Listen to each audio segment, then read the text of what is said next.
कर्मचारीहरू मुस्कुराउँछ, thank you sir, welcome sir, welcome sir भन्छ, रिसाउँदै रिसाउँदैन। वाइ? किन रिसाएन?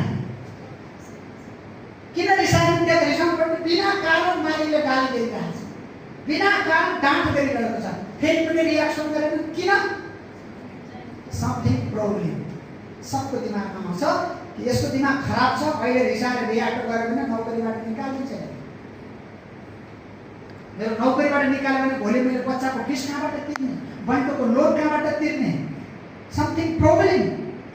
कुल calm okay sir, no problem, thank you sir, thank you. मुस्कुराइ रिसिभ उठ्यो रिस, किन उठेन?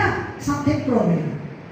त्यही व्यक्ति दिनभरि मालिकले गाली गर्यो अनि इम्प्लोइ कलिग्सहरूमा आपसमा लडेर झगडा भयो, टाउकोमा पुरा भर्यो, 1:47 भरेर साँझ घर आउँछ। 47 पुरा भर्या छ, आतङ्कवादी भएर अफिसबाट घर आएको छ। मान्छे घर किन आउँछ? वनका पन्छीहरू पनि दिनभरि घुमेर साँझ घोसलामा आउँछ, आउँदैन? त साँझ घर आउनु भनेको आत्मीयता, घरमा शान्ति, विश्रामको लागि घरमा आउँछ। तर घरमा आउँदाखेरि आतङ्कवादी भएर आएपछि त्यो घरमा शान्ति हुन्छ? 1:47 भरेर आउँछ, पुरा तिल पढेर आउँछ रिसले। श्रीमतीले बडा प्यार बडासँगले नास्ता सास्ता बनाएर चिया ल्याएर ड्याका अगाडि पेस्ट गर्नुभयो, खुसी खुसीले ओ मेरो श्रीमान भएर कति माया गर्नुभएको है, कति खुसी मुस्कुराउँदै ल्याएर राख्नुभयो। अनि टक्क बिस्कुट अनि चिया खाँदाखेरि त म्याडमले बिचारा हतारमा चिनी आलु भन्दाखेरि त नुन हालिदिनु भएको। अब मुखमा जस्तै नुन लाग्यो, दिनभरिको त 1:47 भरिया थियो, ट्रिगर अन भयो, डाँडा भन्नु नभन्नु सबै त हातै उठेर उठिहाल्यो। त्यहाँ रिस किन उठ्यो? त्यहाँ प्रोब्लम देखियो। श्रीमतीलाई कुटे पनि ज्यादा माइत जाने, फेरि फर्केर आइहाल्छ नि छोराछोरीको माया, नो प्रोब्लम। अरे पहिले गए पनि अर्की ल्याउँला, नो प्रोब्लम। त्यही भएर त्यहाँ रिस उठ्यो।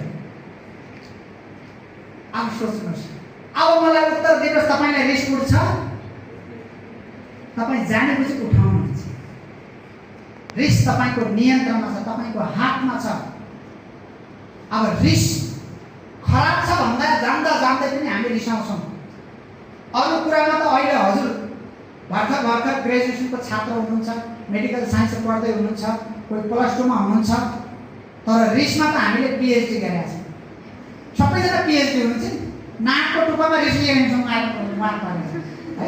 त्यो रिस भनेको के हो त भन्नुहुन्छ भने जलेको अहङ्कार, जसले टच गर्यो उसैको हात जल्यो। क्रोध